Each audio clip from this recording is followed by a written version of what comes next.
everyone, and welcome to Runaway with Liz. That's me, I'm Liz, and this is my husband Tony. And this past weekend, we ran what might be the most Midwestern race. Our first stop is Summit Brewing, St. Paul. Okay, we are back from packet pickup. Also, we're making shrimp with pasta, so that's that sizzling noise that you're hearing. And tomorrow we are going on the 10-mile hot dash run. And the goal for tomorrow's run is to not race it.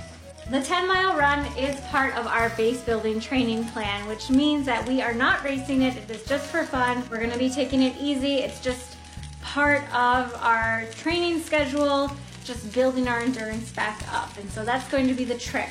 But we did have a beer at Summit tonight, so I think that will help with not racing it for sure tomorrow. What did you think about Summit, Tony? We haven't been there in a while. Yeah, Summit's quite good. So your taper has been kind of non-existent, but other than that, how are you feeling about tomorrow's run? You know, we did a 8-miler a few weeks ago, and then I had not a taper, just kind of a drop-off. Got kind of busy with work, fell out of it. Yeah, we'll see how it goes. I think I'm ready, you know, I think I've got the base, you know, maybe not ideal condition, but I'll be able to do it just fine. Cool.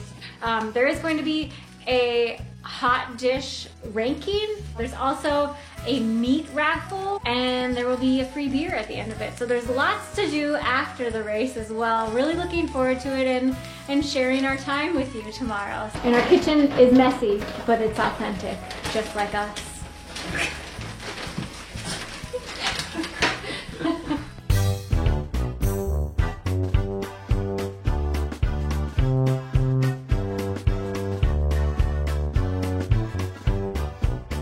I have to look like I'm warming up. 1 minute. Well, cancel me for opposing the Iraq War because I am ready to run.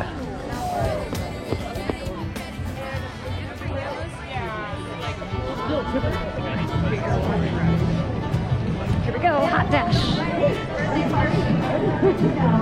2023. Be on the lookout for ice.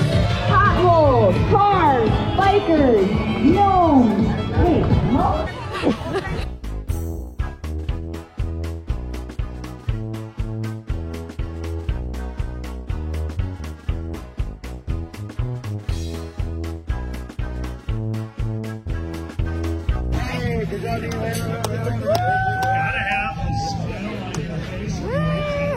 Did it.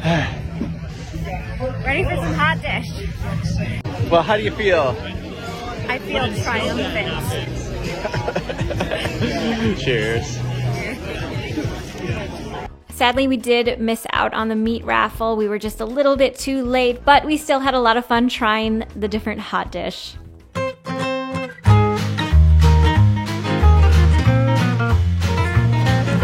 some hot dish. You're gonna have to try the rest because the rest have meat in them. Yeah. Traditional tater tot. A single tater tot adorning the tater tot hot dish. What's hot? A classic. Hard to go wrong. All right, so we have tried the roasted veggie marinara and the tater tot hot dish. Are you ready to continue eating after this? Some pulled pork mac and cheese and porchetta nachos? Yes, I'm looking forward to both those.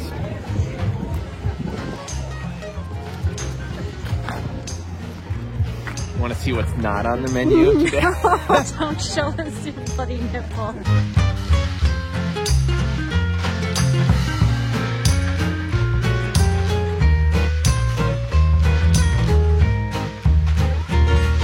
All right, last one is the porchetta nachos. Can a nacho be a hot dish? Can nachos be a hot dish? I don't know. I was wondering. It depends on how it's like served. I bet if you were to make this in an oven, you know, like a hot dish, you would kind of layer the nachos atop it, which would decidedly be a hot dish. No question about it. I think it's just calling it nacho.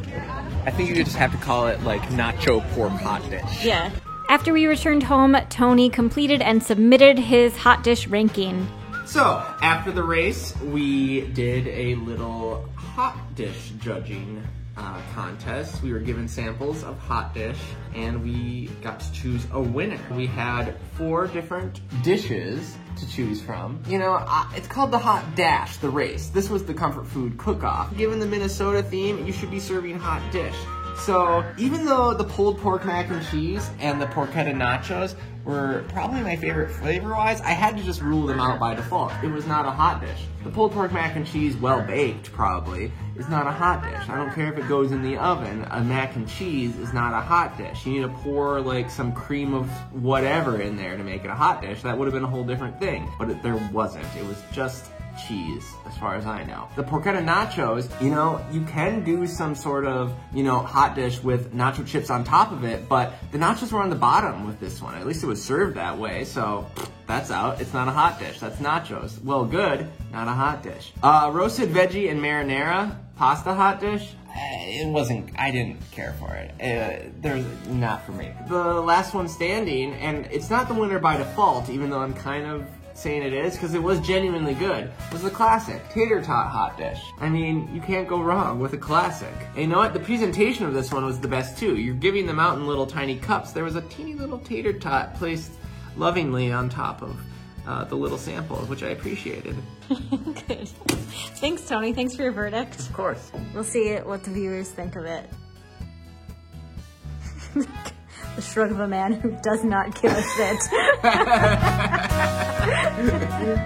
And as far as using a race as a training run, we were actually able to keep our effort away from a race effort and more of an easy conversation effort. I think it's helpful having another person to run with if you are going to try using a race as a training run, because the two of you can monitor each other's breath and make sure you're not pushing too fast, just based on the conversation that you're having. Tony and I both really had a lot of fun at the Hot Dash races. You get quite a bit with the registration, given all of the post-race events. In addition to quite a few different free snacks after the race, I did not even take advantage of all of the free snacks they were giving away, the chips and protein bars, etc., etc. And also for swag with this race, in addition to a medal, you also get a pretty nice tumbler.